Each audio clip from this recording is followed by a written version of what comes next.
मुलांनो, आज भेटूया नानांना. नाना म्हणजे आपल्या राधाच्या घरातले तिचे आजोबा.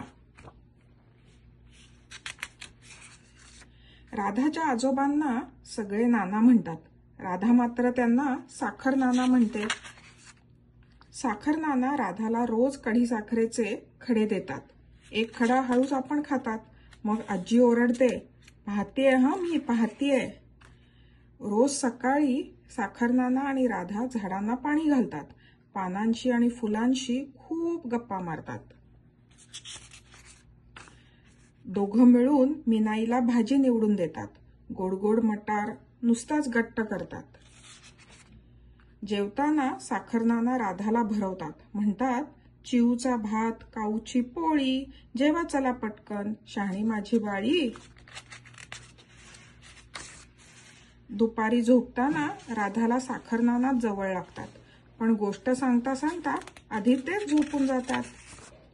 संध्याकाळी दोघं मिळून बागेत जातात. राधा झोपाळ्यावर बसते आणि साखर नाना तिला झोका देतात. साखर नाना राधाला चित्रांची खूप पुस्तकं देतात.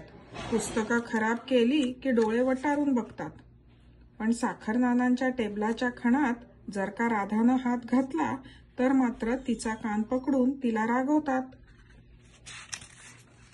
तरी सुद्धा राधाला साखर नाना खूप आवडतात.